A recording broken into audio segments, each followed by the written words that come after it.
إن الحمد لله نحمده ونستعينه ونستغفره ونعوذ بالله من شرور أنفسنا والسيئات أعمالنا. من يهده الله فلا مضل له ومن يضلل فلا هادي له، وأشهد أن لا إله إلا الله وحده لا شريك له، وأشهد أن محمدًا عبده ورسوله. يا أيها الذين آمنوا اتقوا الله حق تقاته ولا تموتن إلا وأنتم مسلمون. يا أيها الناس اتقوا ربكم الذي خلقكم من نفس واحدة وخلق منها زوجها وبث منهما رجالا كثيرا ونساء، واتقوا الله الذي تساءلون به والأرحام إن الله كان عليكم رقيبا. يا أيها الذين آمنوا اتقوا الله وقولوا قولا سديدا يصلح لكم أعمالكم ويغفر لكم ذنوبكم، ومن يطع الله ورسوله فقد فاز فوزا عظيما. أما بعد، فإن أصدق الحديث كلام الله، وخير الهدى هدى محمد صلى الله عليه وسلم، وشر الأمور محدثاتها، وكل محدثة في الدين بدعة، وكل بدعة ضلالة، وكل ضلالة في النار.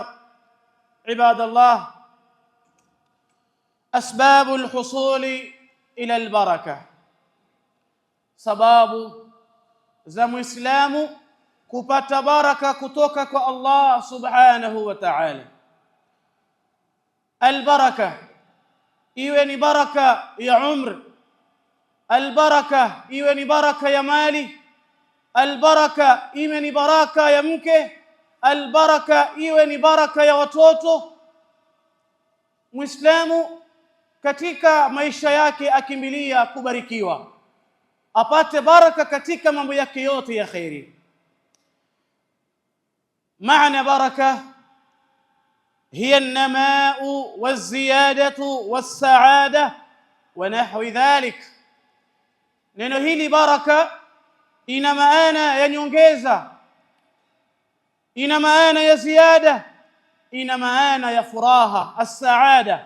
Ikiwa katika maisha yako kwenye kipato chako Allah amekibariki, ni kipato kichache lakini ni kikubwa juu ya baraka ya Allah subhanahu wa ta'ala, ikawa kwenye kipato kile wewe umeridhika na umekifurahikia kwa ajili ya Allah subhanahu wa ta'ala.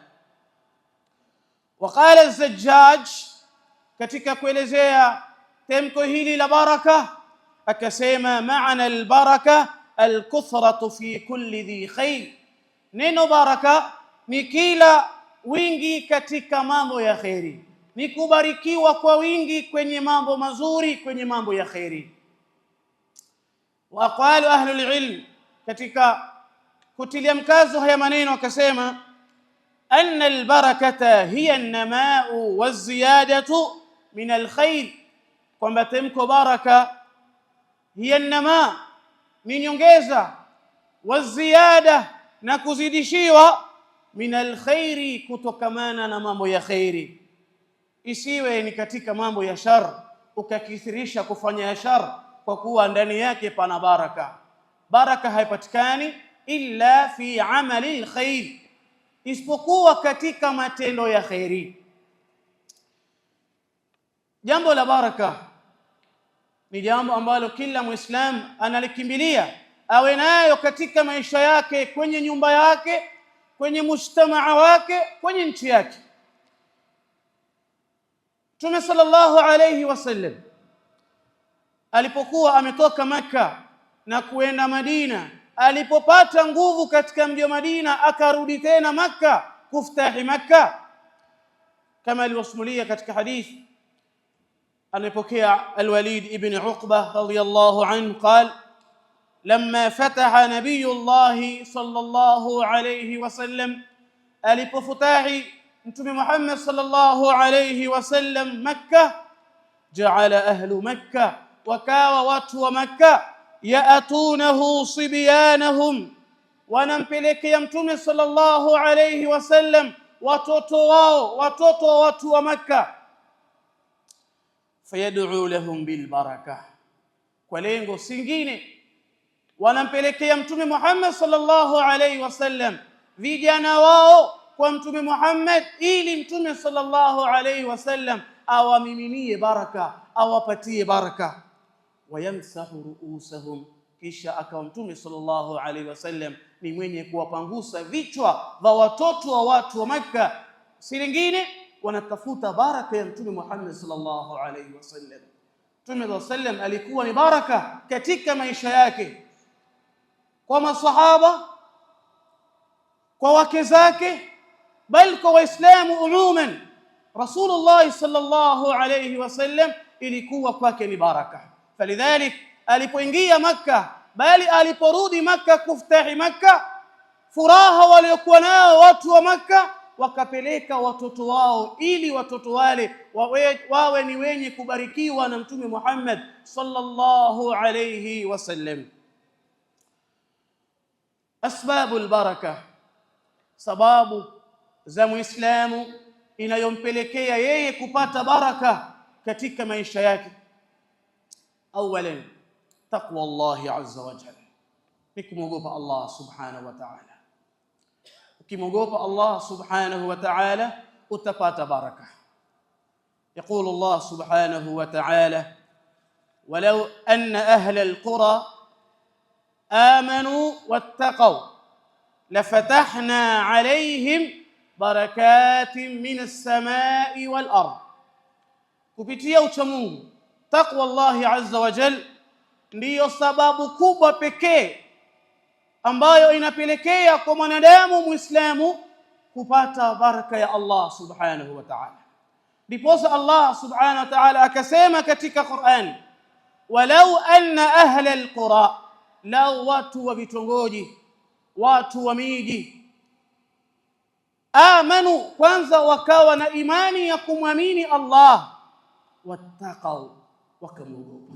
Kwenye Qur'ani mara nyingi utapata vitu viwili hivi vimekuja kwa pamoja: al-iman wattaqwa qurana.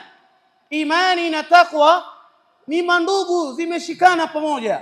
Ikitajwa tamko la iman, amanu wattaqau, au amanu wa amilu salihat, walioamini kisha wakatenda matendo mema. Kwa maana haitotosheka imani tu bila matendo, au imani bila ya uchamungu. Dhihirisha imani yako unayoamini kwa kutekeleza yale uliyoamrishwa kwenye imani hiyo. Al-iman qawlun wa amal. Al-iman al-i'tiqad fi al-qalb wa iqrar bil-lisan wa amal bil-jawarih. i'tiqad, ta'taqid wa itakidi juu ya Allah subhanahu wa ta'ala kwamba yeye ndiye mwenye kupelekesha mambo yote katika ulimwengu, hakuna mwingine zaidi ya Allah subhanahu wa ta'ala.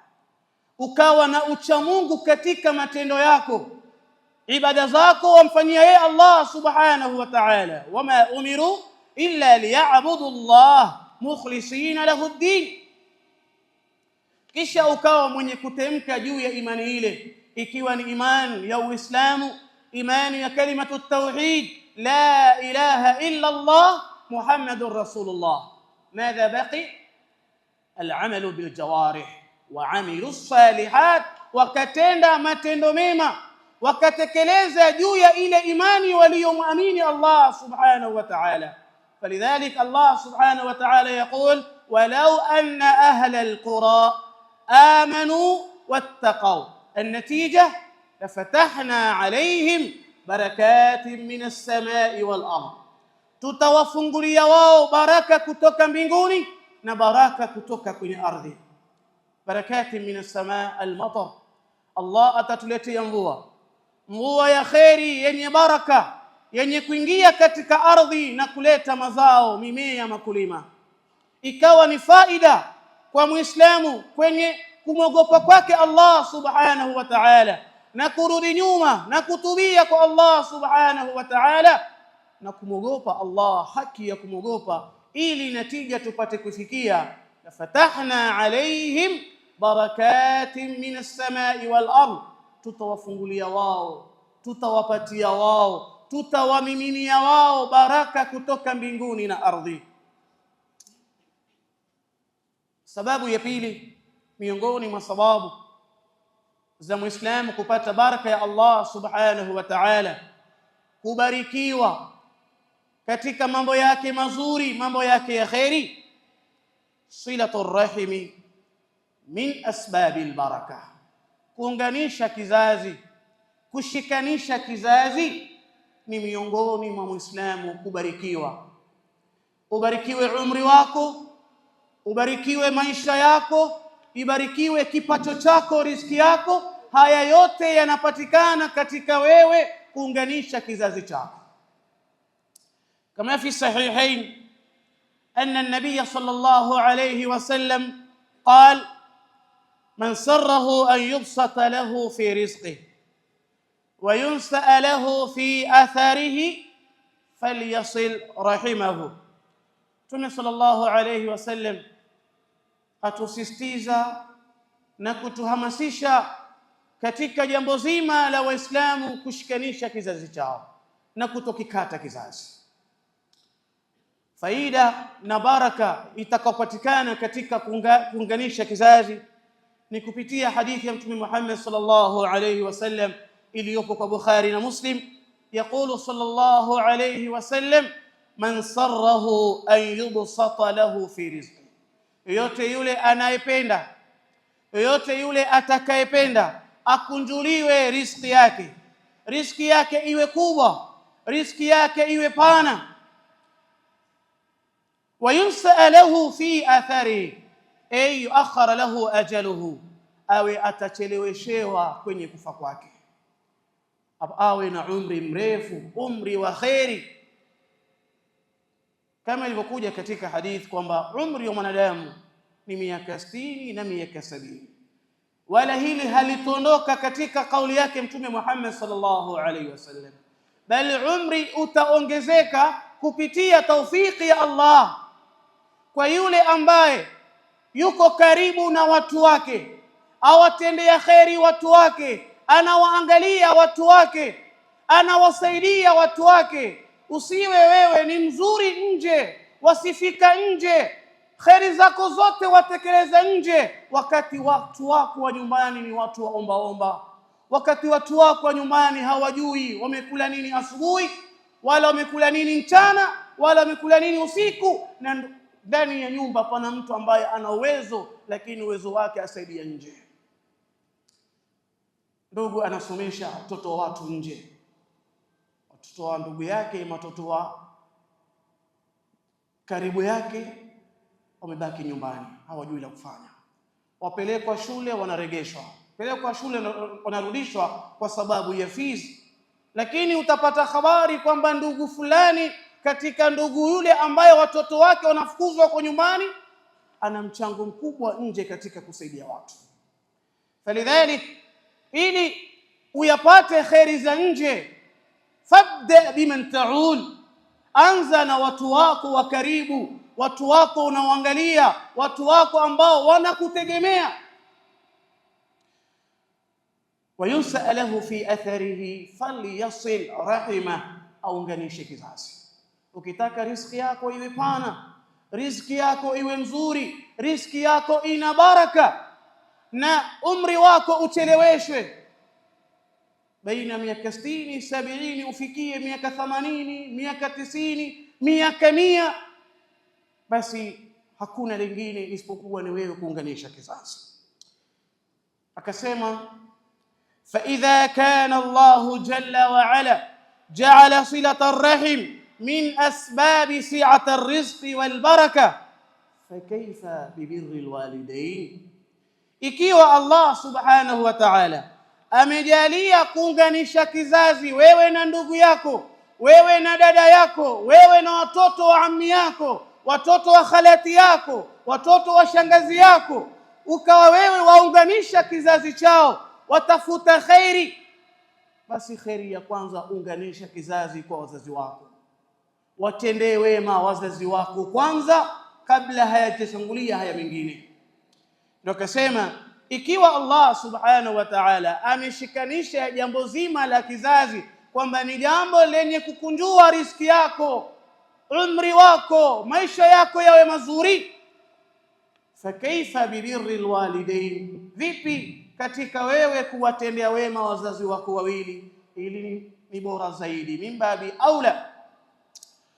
Qala Ibn Tini rahimahullah, silatu rahim, kuunganisha kizazi, takunu sababan litawfiqi wat-ta'a, ni miongoni mwa sababu ya wewe kuwafikiwa katika kuyatekeleza mambo ya khairi.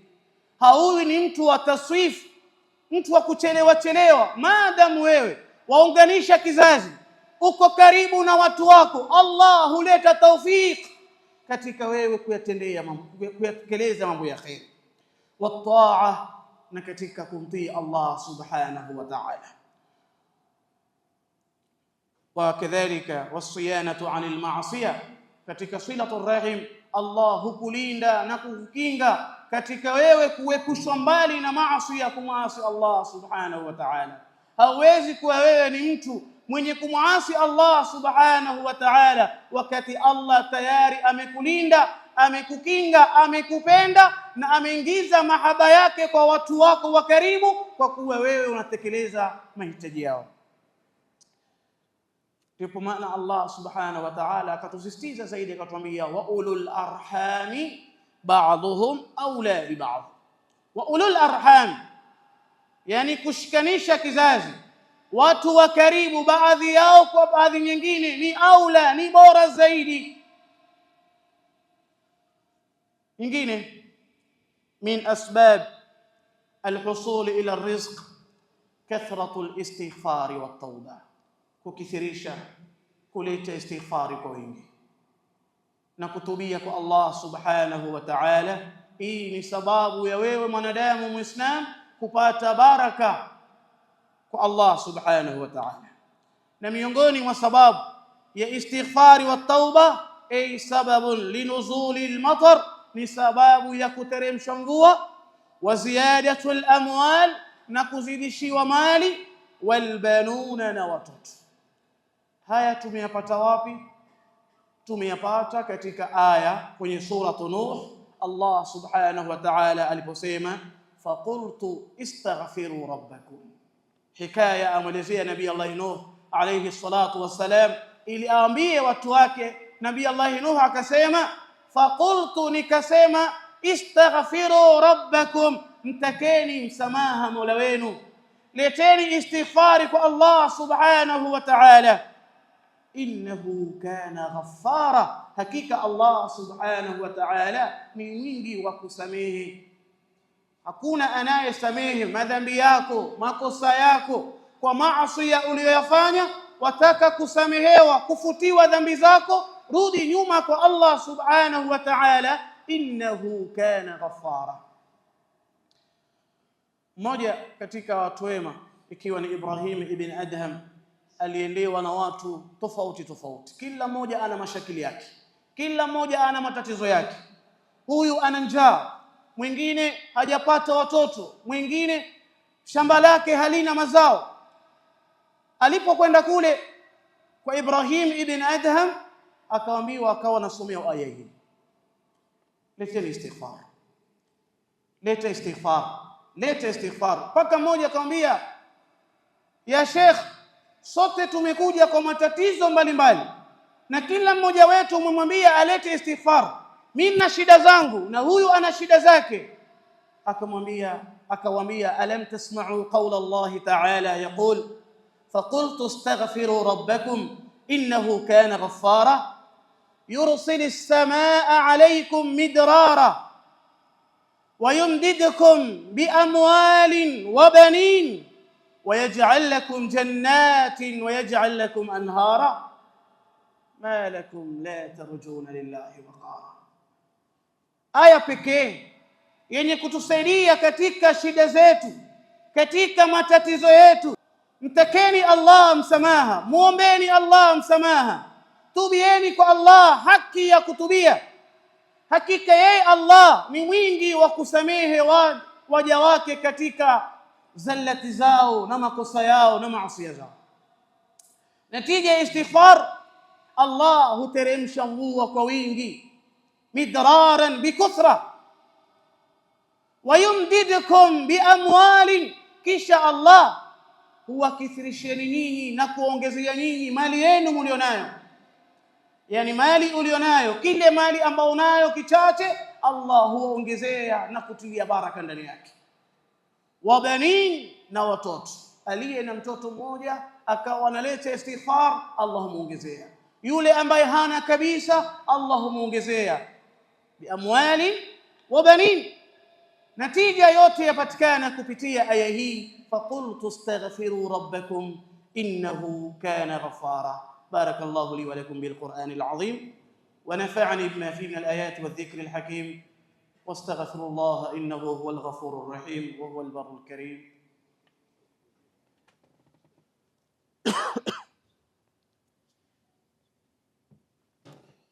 الحمد لله رب العالمين والعاقبة للمتقين ولا عدوان إلا على الظالمين، وأشهد أن لا إله إلا الله ولي الصالحين، وأشهد أن محمدًا عبده ورسوله الصادق الأمين.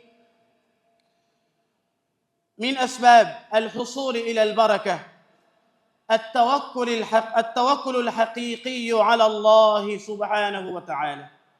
لمسلم أمتجمي الله حكيكم تجميعا، وعلى الله فتوكلوا إن كنتم مؤمنين. Kwa Allah mtegemeeni iwapo nyinyi kweli ni muumini, munayo tembe za imani. Ikiwa wewe kweli ni muumini, huwezi kubabaika, huwezi kuhangaika. Laka Allah wa lana Allah, wewe unaye Allah wa kutegemewa. La ta'tamid ala al-kahana was-sahara, usiwategemee wachawi na waganga. La yanfa'uka, hawakusaidii na chochote. بل اعتمد وتوكل على الله. تجميع الله سبحانه وتعالى، نموينكم تجميع الله هانغوك. فإذا عزمت فتوكل على الله. Umeazimia kufanya jambo lolote lile, wataka kuoa, tawakkal ala Allah. Wataka kufungua biashara fulani, tawakkal ala Allah. Una jambo lolote la khairi wataka kulifanya, tawakkal ala Allah wastakhir billah. نفني استخارة الله سبحانه وتعالى. وهو أن يأخذ الإنسان بالأسباب بقلب معلق بالله. pamoja ya kuwa wewe wamtegemea Allah, lakini watakiwa utafute sababu, uchukue sababu pamoja na al-i'timadu ala Allah. Sio wewe useme namtegemea Allah lakini hauna sababu yoyote unayochukulia katika kumtegemea kwako Allah subhanahu wa ta'ala.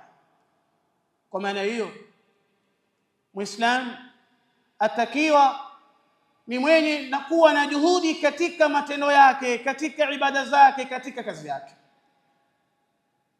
Katika kuchukua sababu ni kurauka kwenda kutafuta kazi, na hili ni miongoni mwa kupata baraka na khairi, kama alivyosema Mtume sallallahu alayhi wasallam kwenye dua yake kuombea ummati Muhammad, Allahumma barik li ummati fi bukuriha. Allah, ubarikie ummati wangu katika kurauka kwao kwenda kazini. Lakini usirauke kwenda kazini ukaacha ibada muhimu, ibada ya sala, wa khasatan sala ya alfajiri. Wengi katika Waislamu wanachelewa kuswali alfajiri au hawaswali kabisa, lakini wako tayari waraukie kazini, kwa kuwa wakichelewa wanakatwa mshahara wao. Wakichelewa kufika kwa mauidi waliowekewa na bosi wao na kiongozi wao na mudiri wao, anamwacha Allah, anamwogopa mudiri au bosi wake. Ndiyo, chukua sababu, lakini kwanza hiyo atawakkul ala Allah. Njoo umsalie Allah, umsujudie Allah aliyekuamsha kutoka kwenye usingizi mzito. Qala Rasulullah sallallahu alayhi wasallam, لو أنكم تتوكلون على الله حق توكله la razaqakum, lau nyinyi waislamu mutamtegemea Allah haki ya kumtegemea, la razaqakum, ni hakika Allah atawaruzuku, yani riziki ya khairi yenye baraka ndani yake. Kama yarzuqu at-tayr, kama vile anavyomruzuku ndege. Ndege anatoka kwenye kiota chake hali ya kuwa ana njaa, tumbo zimeingia ndani, anaenda mahali mbali, pale anachukua sababu, sio kwamba yeye ana mbawa anaruka mbali, lakini anachukua sababu kwenda kutafuta riziki huku akimtegemea Allah subhanahu wa ta'ala, na anarudi jioni hali ya kuwa ameshiba. Tupigiwa sisi ummati Muhammad mfano kupitia makhlukati Allah subhanahu wa ta'ala ambaye ni ndege. Lau nyinyi waislamu mutamtegemea Allah haki ya kumtegemea, hamtokufa na njaa, hamtolala na njaa, hamtakuwa ni wanyonge madhaifu. Allah atawapa riziki yenu kwa siku ile na maisha yenu yote kama namna anavyomruzuku ndege. Ibadallah, tumalizia miongoni mwa asbab ya kufikiwa au kuipata baraka al-infaq was-sadaqa, kutoa yani kutoa sadaka. As-sadaqa tunammi al-mal wala tanqusuhu, sadaka huongeza mali yako wala haipungui. Anayekwambia kwamba ukitoa sadaka utapungukiwa, hizo ni fikra potofu za shetani. Ash-shaytanu ya'idukum al-faqr, shetani anawatilieni nyinyi uoga wa ufukara, lakini sheria yetu, sheria Allah subhanahu wa ta'ala, kwamba ukitoa utapata badali, bali ukitoa utapata riziki ya khairi yenye baraka. يقول الله سبحانه وتعالى وما أنفقتم من شيء فهو يخلفه. سورة 7. وما أنفقتم من شيء, chochote utakachokitoa, chochote, ikiwa ni mali, pesa, ikiwa ni chakula, jambo lolote lile la khairi ukatoa kwa lengo la kumnufaisha na kumsaidia ndugu yako Muislamu, Allah subhanahu wa ta'ala asema fahuwa yukhlifuhu, yeye Allah atakupa nyongeza, atakupatia badali ya kile ulichokitoa. وقال الله عز وجل في الحديث القدسي أنفق يا ابن آدم أنفق عليك, ewe mwanadamu toa na mimi nitakupa badali. وقال صلى الله عليه وسلم ما نقصت صدقة من مال, haipungui sadaka kwa ajili ya mali utakayotoa. Man anfaqa malahu fi mawadhi'il khair, yoyote yule atakayetoa mali yake katika mahali pa khairi, kwenye sehemu ya khairi, katika talabat alilm, mathalan ni madrasa, ni msikitini, kwenye halakati alilm, ukatoa msaada wako, mchango wako mkubwa pale, ndio mchango wa khairi. Twakuza vijana wetu watoke katika misimamo ya khairi, misimamo ya sunna. Mahali pahitajia kusaidiwa katika senta za mayatima, japokuwa kila mmoja na nia yake. Wengine wanafungua senta kwa matumbo yao, hukumu yao ndio na Allah subhanahu wa ta'ala. Tusiangalie mayatima na wasiokuwa mayatima ni ngazi za sisi kwenda kujivunia matumbo yetu, bali iwe ni sababu ya kumwangalia yatima kwenda kufaulu kwako fi dunya wal akhirah, uwe karibu na Mtume Muhammad sallallahu alaihi wasallam peponi. Ibadallah, min asbab albaraka assalamu ala ahli albayt, miongoni mwa baraka tukimalizia khutba yetu ni wewe unapoingia nyumbani kwako, kwa mke wako, kwa mama yako, kwa babako, kwa familia yako, kwa rafiki zako, assalamu ala ahli albayt tahiyatan min indillah, assalamu alaykum wa rahmatullahi wa barakatuh. An Anas bin Malik radiyallahu anhu قال قال لي رسول الله صلى الله عليه وسلم, Anas asimulia ya kuwa Mtume Muhammad sallallahu alayhi wasallam alisema kunambia, ya bunayya, ewe kijana changu, na hii ni temko la upole kabisa lenye kuleta mtu karibu. Mtoto unayempenda mwite kwa jina hili, ya bunayya, ewe mwanangu kipenzi. Idha dakhalta ala ahlik fasallim, ukiingia katika nyumba yako salimia. Yakun barakatun alayk wa ala ahli baitik, unaposalimia nyumba yako, familia yako, baraka inakushukia wewe kwanza, unabarikiwa wewe kwanza, na baraka inawafikia watu wako. Maana alhadith ni wasia wa Allah wa Mtume Muhammad sallallahu alayhi wasallam alimuhusia sahaba wake Anas bin Malik radhiyallahu anhu, akiingia kwenye nyumba yake asalimie, atafikiwa kupata baraka yeye na kuwapatia baraka walioko ndani ya nyumba ya Allah subhanahu, ndani ya nyumba yake. Tahqiqan liqaulihi ta'ala, hii hadith imekuja kuhakikisha neno lake Allah subhanahu wa ta'ala aliposema, aya ipo katika suratu Nur, fa idha dakhaltum buyutan fasallimu ala ahliha tahiyatan min indillahi mubarakatan tayyiba. Pindi mnapoingia kwenye majumba, wasalimieni watu wa familia, wasalimieni watu wa nyumba ile. Tahiyatan min indillah, ni mamkuzi kutoka kwa Allah subhanahu wa ta'ala. Kabla ya kumwambia habari yako, vipi hali yako, shikamoo, umeshindaje, kwanza anza na tahiyya ya Allah subhanahu wa ta'ala. Salamun qawlan min rabbi rahim, assalamu alaykum wa rahmatullahi wa barakatuh. Hii ni salamu, ni mamkuzi, ndani yake pana dua, tuombeana sisi kwa sisi. Assalam warahma walbaraka, tahiyatan min indillahi mubarakatan tayyiba. ربنا آتنا في الدنيا حسنة وفي الآخرة حسنة وقنا عذاب النار. اللهم أعز الإسلام والمسلمين وأذل الشرك والمشركين ودمر أعداءك أعداء الدين. اللهم أهلك الكفرة والمشركين، اللهم أهلك الكفرة والمشركين. وصلى الله على محمد وعلى آله وصحبه وسلم، والحمد لله رب العالمين.